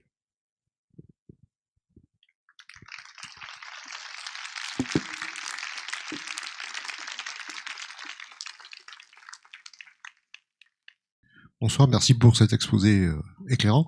Deux petites questions, enfin une qui est pas une petite question, mais si on entend la droite, le MEDEF, etc., c'est impossible de baisser le coût du travail parce que la compétitivité des entreprises françaises sur le marché international, etc., et bref, et d'ailleurs le travail coûte beaucoup plus cher en France qu'il ne coûte ailleurs, et c'est pour ça d'ailleurs qu'on perd les marchés, qu'on se désindustrialise, etc., Donc j'aimerais que vous nous répondiez sur ce point. Et deuxièmement, vous avez fait un balayage donc des politiques de l'emploi, voilà, en le concentrant sur la baisse du coût du travail. Il me semblait, mais peut-être que le souvenir embellit quand même, que il y a une mesure qui avait créé de l'emploi, et j'ai en tête le chiffre de 400 000 emplois créés par le passage aux 35 heures. Est-ce que je rêve ma vie ou est-ce que c'est bien ça la réalité? J'ai en tête que dans ces années-là, on avait gagné 700 000 emplois, 300 000 par la croissance, 400 000 par les 35 heures. Alors, du coup, j'ai la deuxième question. La première, oui, mais ça, c'est l'argument. C'est l'argument. Le point, c'est que c'est pas ce que nous disent les données. C'est-à-dire que ce que nous disent les données, alors on pourrait dire oui, mais alors, ce qui est pas faux, on a ouvert les marchés à la concurrence internationale, donc la concurrence internationale est plus forte. Maintenant, il faut bien voir que quand on regarde l'ensemble des emplois en France, la majeure partie reste non soumise à la concurrence internationale. La partie qui est soumise à la concurrence internationale, c'est justement, et c'était l'argument de Louis Gallois pour dire il faut étendre les allégements de cotisations sociales, ça concerne des entreprises industrielles, et même sur les entreprises industrielles, vous en avez toute une gamme. En gros, celles qui exportent, celles qui sont liées à la concurrence internationale, c'est les entreprises qui payent les plus hauts salaires.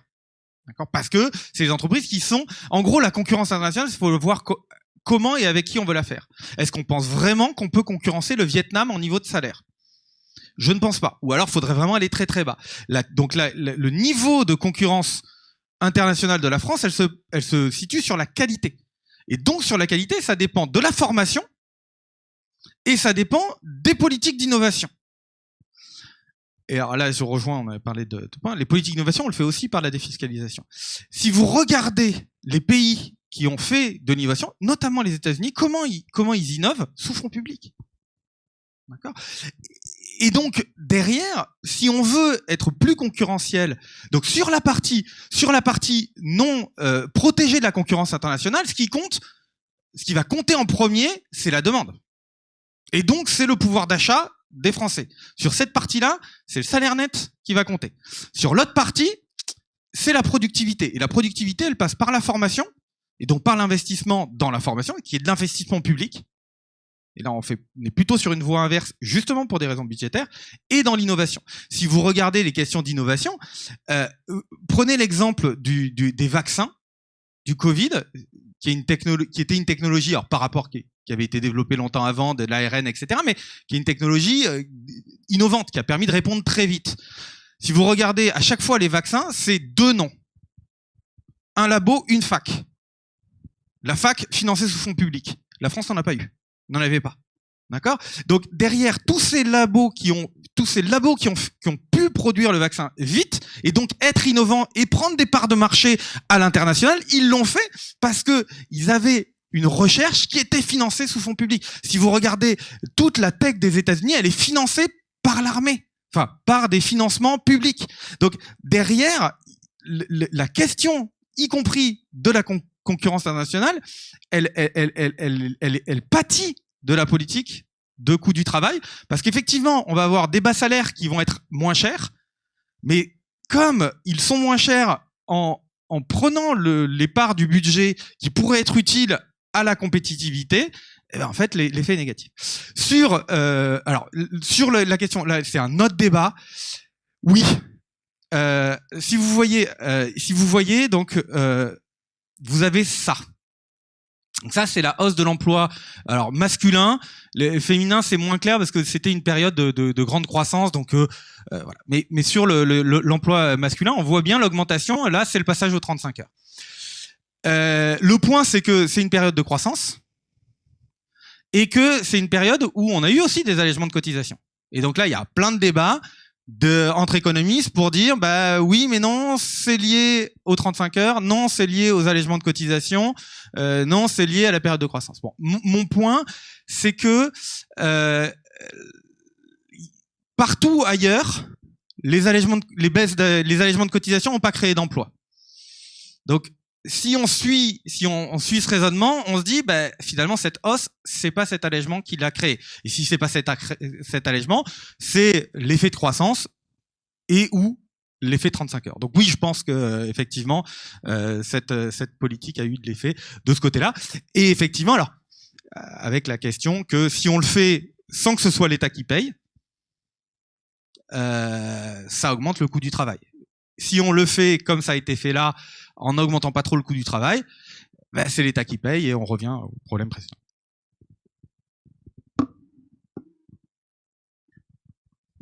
Oui, j'avais aussi une double question. La première, c'est à quoi vous attribuez le fait que vos constats et vos démonstrations, et celles de beaucoup d'autres, ne sortent pas médiatiquement. C'est-à-dire que on a vu les débats budgétaires ces 2 dernières années, on a l'impression de tourner en rond, alors que l'on sait que les dépenses sont somptuaires par rapport aux dotations aux entreprises, aux allègements de charges, etc., et sans aucun effet sur l'emploi.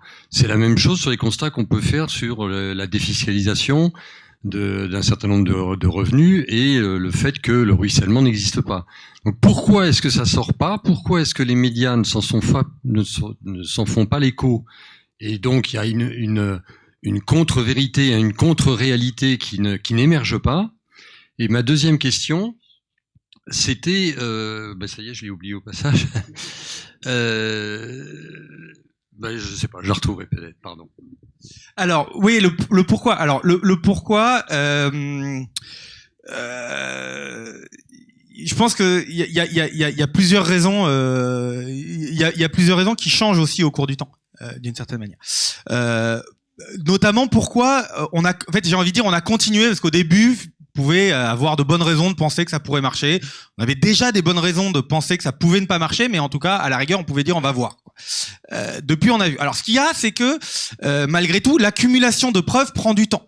Et quand je vous dis par exemple l'étude que j'ai faite sur le CICE où j'ai pris toutes les informations, toutes les données sur toutes les entreprises de France de 2009 à 2015, bon ben ça 10 ans plus tôt c'était juste pas possible informatiquement et les données n'étaient pas disponibles, d'accord. Donc finalement l'accumulation de preuves a pris du temps. Alors aujourd'hui elles sont là les preuves. Aujourd'hui elles sont là et malgré tout les choses changent. Mais il y a un certain nombre de choses qui sont ancrées. C'est-à-dire que on a au fur et à mesure malgré tout ce principe général de dire le baisse du coût du travail marche a été le b.a.-ba du cours d'économie et l'est encore d'une certaine manière, un peu moins peut-être, mais l'est encore grandement. Et donc on a plein de gens qui sont formés. Et notamment ceux qui sont pas formés à devenir des économistes, mais qui sont un peu formés à l'économie, qu'ils soient journalistes ou personnalités politiques, en général c'est ce qu'ils apprennent. Donc ça joue dans la. Le deuxième point, c'est les questions de d'une certaine manière d'idéologie et d'intérêt. C'est-à-dire que là, tout le monde n'est pas perdant. Parce que je dis, il y avait une grosse augmentation des inégalités. L'augmentation des inégalités, elle n'est pas simplement parce que les moins favorisés finalement en pâtissent, mais elle est aussi tirée par le fait que les plus favorisés, ils gagnent. Et ils ont intérêt finalement à faire perdurer cette stratégie dont ils sont gagnants. À laquelle ils sont gagnants. Et donc là, effectivement, médiatiquement, ça joue. Médiatiquement, malgré tout, ces éléments-là, ils sortent, mais ils sortent pas dans tous les médias. Les médias qui sont détenus par des gens qui ont un intérêt très très très fort à ne pas changer de stratégie, étonnamment, ils en parlent pas. Maintenant, les autres médias, mais qui n'ont pas forcément la plus grande place sur le marché, en parlent. Et là où il y a quand même des choses qui changent, c'est que c'est quelque chose qui commence à infuser à la fois dans les médias, parce qu'il y a quand même des médias qui en parlent, et dans les débats politiques. C'est-à-dire que cette question-là, finalement, alors ça a échoué, hein, mais elle a été débattue à l'Assemblée nationale et elle a été débattue de manière sérieuse. C'est-à-dire que pour le coup, il y avait un amendement, alors qui était petit, de réduction, qui a été proposé et qui est pas passé à pas grand-chose. Même avant ça, Michel Barnier, vous vous souvenez, Michel Barnier, dans son budget 2025, donc à l'automne 2024, il proposait une baisse de 4 points, de 4% au niveau du SMIC, des allègements pour gagner 4 milliards. D'accord ? Et il le justifiait comment ? Il le justifiait en se basant notamment sur un rapport qui avait été commandé à deux économistes, mais qui était un rapport public, et qui forcément était obligé de faire en partie, parce qu'il essayait malgré tout de pas trop taper sur ces politiques-là, mais qui malgré tout faisait le même constat. Et qui faisait le même constat pas en disant ça a échoué totalement, mais en disant on est allé trop loin et on peut revenir en arrière au moins un petit peu sans que ce soit coûteux. Et c'est ça que disait ce rapport. Et c'est pour ça que Michel Barnier l'a fait. Alors finalement, pas passé. Mais donc, du coup, on commence quand même à en parler. C'est pas mais je suis d'accord avec vous. Par rapport à l'accumulation de preuves qu'on a et depuis le temps où on a ça a beaucoup de mal à infuser, et ça a beaucoup de mal à infuser, à mon avis, en grande partie, un peu pour des raisons finalement de rigidité de la pensée à revenir sur ces conceptions, mais en grande partie aux questions d'intérêt. Vous avez parlé de coût du travail. D'habitude, en économie, on parle plutôt de prix. C'est pas neutre le terme de coût et le terme de prix. Vous avez aussi peu évoqué, vous en avez parlé juste maintenant, les grands bénéficiaires de ces politiques-là. Si j'en crois Oxfam, même le magazine Challenge, la fortune des, je crois, 500 plus riches de France a doublé sous l'ère Macron. Donc peut-être que eux sont les bénéficiaires de cette politique. Et c'est quelques personnes, hein, c'est quelques centaines, peut-être même quelques dizaines. Est-ce que vous pouvez nous donner une idée de ce que ça représente chaque année, puisque ce que gagnent ces personnes, ces quelques personnes, en termes de monétaire? Je suis désolé, non. C'est pas ma spécialité, donc du coup je vais pas m'aventurer dans les chiffres. Beaucoup. Donc ouais, non, je suis désolé, je peux pas. Mais en revanche, est-ce qu'ils sont les bénéficiaires ? Oui, ils sont les bénéficiaires. Ils sont les bénéficiaires. Alors, ils sont les bénéficiaires de ça et d'autres choses. C'est-à-dire qu'il y a d'autres politiques mais qui vont dans le même sens. Donc oui, ils sont bénéficiaires de ça assurément. Parce que justement, on en revient à la question initiale, c'est-à-dire que une autre manière de dire le partage des fruits de la croissance, qui était comme ça que j'avais commencé en disant, voilà, c'est si on veut avoir des termes différents, c'est les partages de la valeur, d'accord ? Le partage de la valeur entre, alors en termes économiques modernes, on dirait entre l'employeur et l'employé. Et en fait, derrière ces gens-là, c'est l'employeur. Alors c'est pas l'employeur au sens le patron, ni le patron historique, ni forcément le mandataire social, quoique le mandataire social est rétribué par ses actionnaires pour un certain nombre de bénéfices qui peut permettre, notamment en contraignant le coût du travail. Mais c'est bien cette idée-là que si on baisse le coût du travail, si on modifie le partage de la valeur entre les travailleurs et les actionnaires, bah, les gagnants, c'est les actionnaires. Alors, même si on peut avoir des formes de multitude de petits actionnaires, la réalité, c'est que la grosse masse des capitaux sont détenus par peu de personnes qui, du coup, se retrouvent être des grands bénéficiaires de ces politiques. Mais c'est pas les seuls, parce que ce que j'ai dit aussi, c'est que finalement, on a dans le cadre du, alors même si c'est des bénéficiaires plus petits, des bénéfices plus faibles, on a chez un certain nombre de cadres finalement aussi un bénéfice à travers le fait qu'on a vu que les salaires des cadres augmentaient plus ou baissaient moins dans les entreprises qui avaient bénéficié plus du CICE que les autres. Donc il y a un gain de ce côté-là. Et de l'autre côté, si on pense à la baisse de certains niveaux de salaire et notamment des auto-entrepreneurs, finalement quand on bénéficie de livraison à domicile pas chère, on est bénéficiaire de cette politique d'une certaine manière. Mais oui, en termes de grande masse, effectivement, c'est les propriétaires de grands portefeuilles d'actions sont fortement et les plus fortement bénéficiaires. Mais c'est pas les seuls. Oui, j'ai retrouvé ma deuxième question de tout à l'heure. Et elle fait sens, il me semble, avec ce que vous avez répondu là à l'instant et à ma première question. Est-ce que vous pensez pas que derrière le bout à bout des mesures d'allègement, de défiscalisation, etc., qui bénéficient toujours sur une base sociale plus étroite, est-ce que derrière ça, ce bout à bout, il n'y a pas plus fondamentalement une vraie guerre et une vraie paupérisation de l'État social, que c'est ça le projet qui est en cours, et c'est ça le projet qui s'est accéléré, et c'est ça le programme sur lequel on est en train de se laisser habituer presque, de se laisser voilà. Et maintenant ça s'accélère, et maintenant ça va devenir de plus en plus douloureux. Donc cette paupérisation de l'État social, moi je suis un petit peu convaincu que c'est une forme qu'il faut arriver à médiatiser, et une forme qui traduit ce que les mécaniques que vous mettez en évidence. Et voilà, c'est fondamentalement, c'est quelque chose de très. Alors, il y a au moins, enfin, en tout cas, je comprends au moins deux directions dans ce que vous dites. C'est-à-dire que cette paupérisation, elle joue de deux manières. Il y a une manière un peu directe, qui est effectivement de dire, ce que j'ai dit, on a une question de budget, de baisse des budgets et du coup de paupérisation par ce biais, par moins de moyens. Mais on a aussi quelque part ça joue aussi dans quelque chose qui est parallèle mais qui est pas déconnecté. C'est-à-dire que si on a l'idée que on a quelque part, si je reviens au tout début, que cette situation-là, elle est pas juste conjoncturelle, elle est un peu structurelle. C'est-à-dire qu'on est entré dans un autre mode de croissance dans lequel on aura des croissances faibles. Et on peut essayer de nous faire croire que tout va être relancé par l'IA et qu'on va réavoir de la forte croissance. Possible que non. D'accord ? En tout cas, il faut activement étudier l'hypothèse que ce ne soit pas le cas.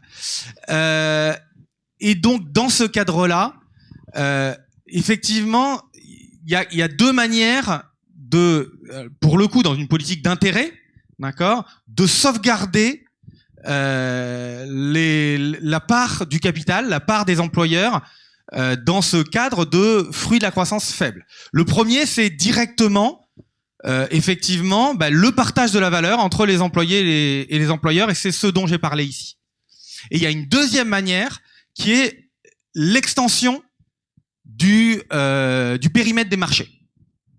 Parce que, donc d'une certaine manière, il y a une manière, c'est en intensité du partage, et de l'autre côté, c'est ouvrir des nouveaux marchés.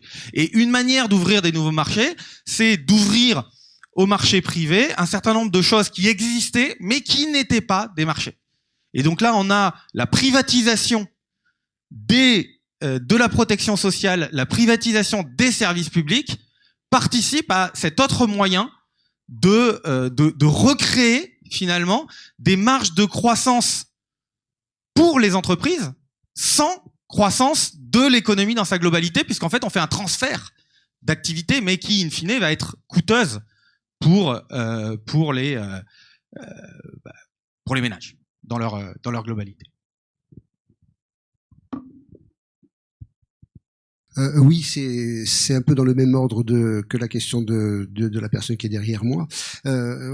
Si j'ai bien compris, au départ, vous aviez dit que il y avait eu mis bout à bout diverses rustines pour arriver à cet ordre-là, sans qu'il y ait forcément une visée machiavélique éventuellement pour mettre en place un système. Mais est-ce que c'est vraiment cela? Parce que moi, je me souviens, dans les années 95, il me semble, quelqu'un qui était numéro 2 du MEDEF et qui s'appelait Denis Kessler, qui avait dit nous avons payé énormément ce que le CNR a mis en place, notamment la protection sociale. Nous allons nous employer à partir de maintenant à défaire à notre profit tout ce qui a été fait. Est-ce que vous ne croyez pas qu'il y avait vraiment une intention et qu'on la paye? Et vous venez un peu d'y répondre en disant qu'effectivement, le prix qui sera payé maintenant et que l'on cherche à faire, c'est à privatiser l'ensemble du public. Et notamment quand on pense que la protection sociale, c'est de l'ordre de 3 milliards d'euros par an, c'est quand même intéressant. Merci. Si j'ai dit ça, et dans le même temps, j'ai dit c'est pas désordonné. C'est-à-dire que derrière, l'idée, c'est de dire c'est pas un plan machiavélique de quelqu'un qui a le pouvoir de mettre en place les choses petit à petit, mais c'est aussi issu de négociations, de rapports de force entre des gens qui peuvent avoir une vision plus complète. Et je pense que Denis Kessler est quelqu'un qui a une vision assez limpide de cette question-là, et que quand il propose ces choses-là, il sait pourquoi. Mais c'est pas forcément le cas de tout le monde. Et donc il y a des gens qui peuvent être aussi convaincus sur l'argument général sans forcément avoir l'idée de tout le plan. Je pense que quand on a créé le projet de loi de financement de la sécurité sociale, les gens qui l'ont fait, peut-être qu'il y en a certains qui avaient en tête que ça permettrait de maîtriser les dépenses de sécurité sociale, mais il y en a une partie qui était convaincue que c'était la modernité d'avoir ces choses-là. Donc c'est un peu ça que je veux dire. Mais derrière, ça veut pas dire qu'il n'y a pas des gens qui avaient conscience et qui du coup, et c'est là aussi où il y a le jeu d'intérêt, pesaient de tout leur pouvoir.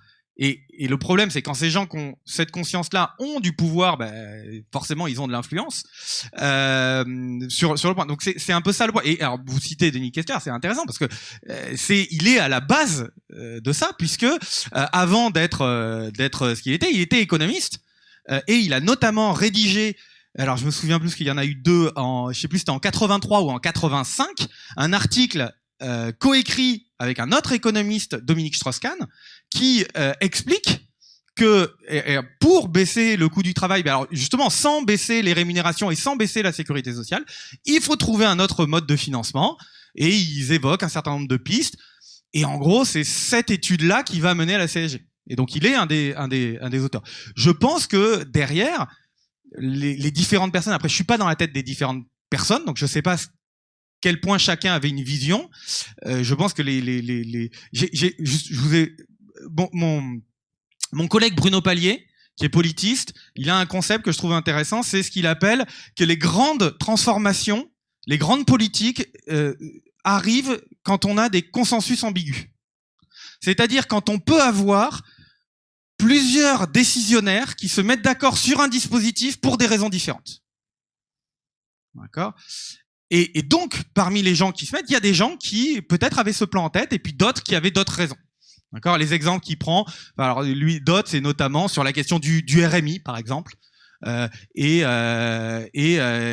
voilà, il y a plein d'exemples comme ça. Donc c'est un peu dans ce sens-là. C'est-à-dire que je pense que derrière, c'est par rapport à ça où je dis c'est pas désorganisé dans le sens où il y a une trame, il y a une force commune qui est cette idée du coût du travail comme vecteur le plus important de la politique, qui va être ensuite poussé par un certain nombre de représentants d'intérêt qui ont intérêt à ça, et qui, derrière, vont le pousser à travers différents arguments qui vont toucher la sensibilité différemment de différentes personnes. Voilà. Donc c'est dans ce sens-là où je veux dire que c'est pas un plan machiavélique, mais où il y a une direction, et cette direction, elle a focalisé d'une certaine manière des dispositifs qui n'étaient pas forcément toujours pensés comme étant associés et complémentaires, mais qui toutes, d'une certaine manière, allaient dans le même sens, et donc c'est dans ce sens-là qu'elles se retrouvent, parce qu'elles finalement elles visaient le même but, baisser le coût du travail. Oui, bonjour. Merci pour votre présentation. Moi, je fais 2 constats dans ma vie professionnelle. C'est que dans toutes les entreprises et les différents métiers que j'ai pu faire, on n'avait pas une seule où on était suffisamment d'employés. Il manque toujours des gens, quel que soit le métier, quelle que soit la taille de l'entreprise. Et d'ailleurs, il y en a beaucoup, de plus en plus de gens qui partent en burn-out ou qui sont fatigués dû à la surcharge de travail. Et de 2, il faut plus d'années de travail aujourd'hui, par exemple, pour acheter une voiture, pour acheter un appartement, pour acheter une maison, qu'il y a 30 ou 40 ans. Donc oui, les salaires, ils augmentent chaque année, mais par rapport au coût de la vie, le coût de la vie augmente beaucoup plus vite que les salaires. Donc, pour moi, l'augmentation du salaire, c'est pas ça qui va sauver les employés français. Et d'ailleurs, vous êtes peut-être un des seuls à défendre une augmentation du salaire par rapport aux politiques en plus qu'on entend quotidiennement.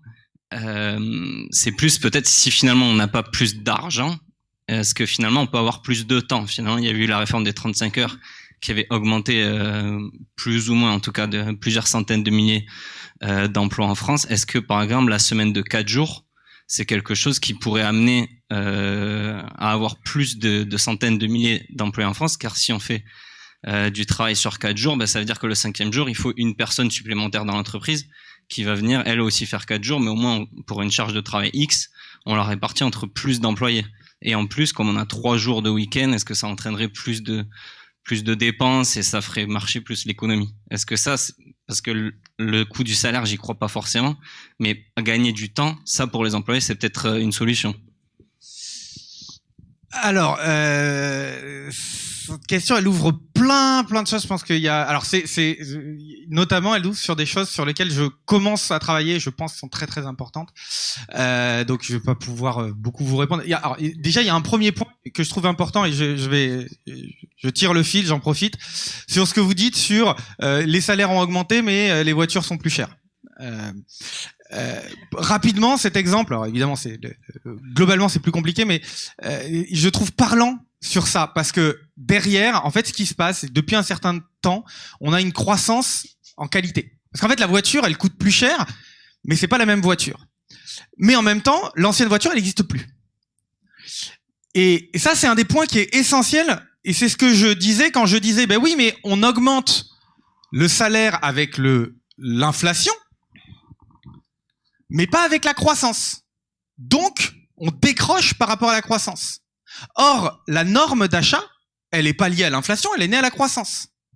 Et donc, en fait, quand on a une voiture peu performante, qui coûte pas cher, et que on change la production, et aujourd'hui, c'est pas qu'on produit 2 fois plus de voitures qu'avant, c'est qu'on vous produit une voiture qui est de 2 fois meilleure qualité. Si elle coûte 1,5 fois plus cher et sa qualité est 2 fois plus grande, en fait, ça veut dire que son prix a baissé. En termes d'inflation, de mesure de l'inflation. D'accord? Par rapport à la croissance. En tout cas, c'est comme ça que c'est mesuré. L'inflation telle qu'elle est mesurée, c'est celle-là.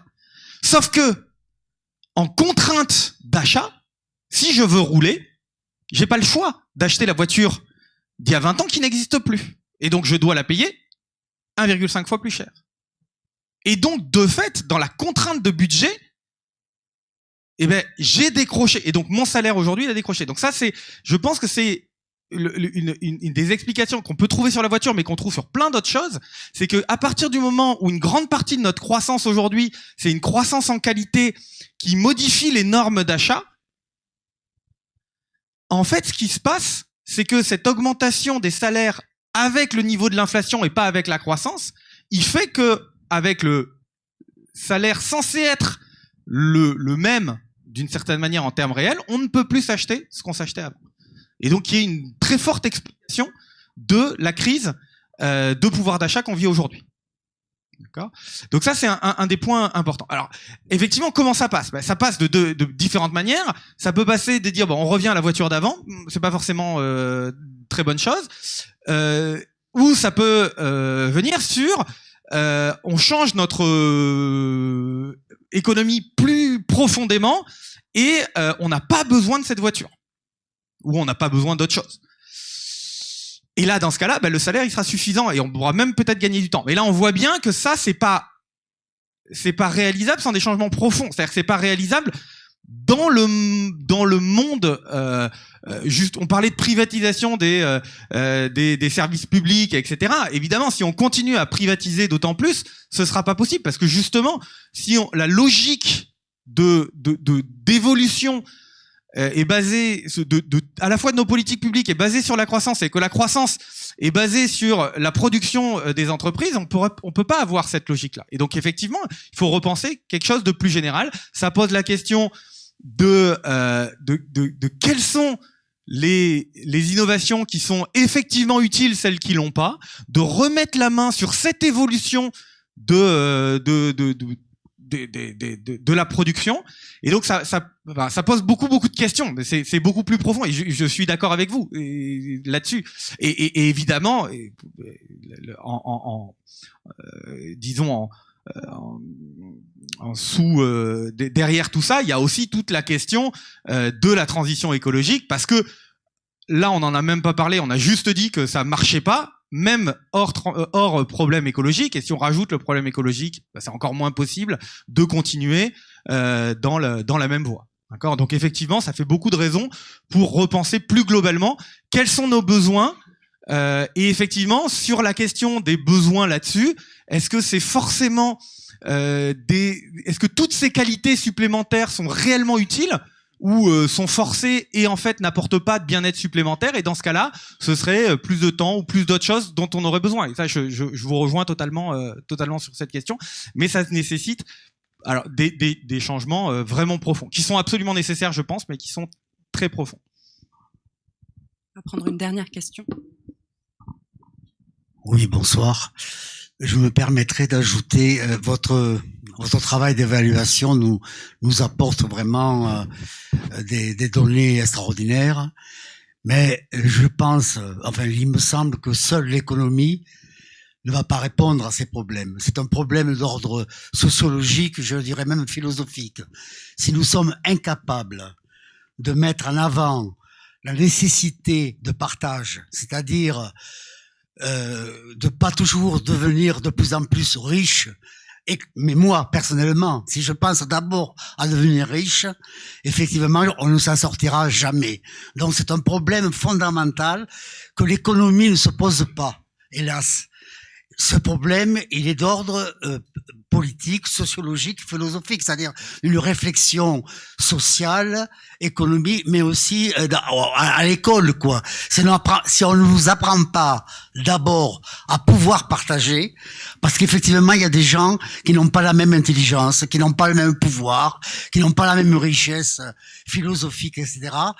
Et ceux-là, ceux qui ont le pouvoir sont incapables de comprendre cela. Donc, tant qu'on ne sera pas capable d'évaluer les capacités de chacun et de faire évoluer cela par un partage correct, mais pas qu'économique, je ne sais pas si vous comprenez ce que je veux dire, nous ne nous en sortirons pas. Et on en est là depuis des siècles, parce que nous ne nous remettons pas en tant que citoyen, en tant qu'individu, fondamentalement en question, parce que moi je veux pas, j'ai une retraite de 1500 € par mois, je veux pas tomber à 800 €, c'est sûr, mais celui qui a 3000 € aussi ne veut pas non plus, et celui qui a 5000 non plus, et alors donc on s'en sortira jamais si on ne veut pas partager.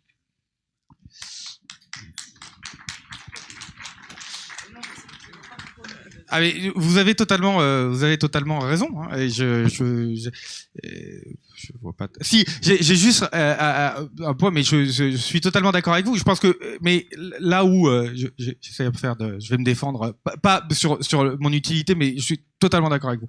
Juste, ce qu'on observe et dans cette transformation sociologique, philosophique, etc., c'est qu'effectivement, ce qui a gagné, c'est que c'est une logique qui est pas juste une logique économique, qui est une logique individualiste, économiste individualiste qui amène tout ce dont vous parlez. Mon point, c'est de dire, elle est même pas cohérente d'une certaine manière. Et l'autre manière de voir les choses, c'est de dire, il y a aussi, et là, vous aviez introduit sur il n'y a pas d'alternative de Margaret Thatcher, qui est un emblème de ces transformations-là, et cette phrase est importante. C'est-à-dire que c'est l'idée de dire comment ça ces idées d'individualisme ont gagné très fortement dans la société, aussi à travers cette idée de dire, mais en fait, on a en gros, la pluie mouille, et l'économie nous dit que le partage est impossible. Et donc, mon travail en tant qu'économiste, c'est de dire, non, c'est pas ce que dit l'économie.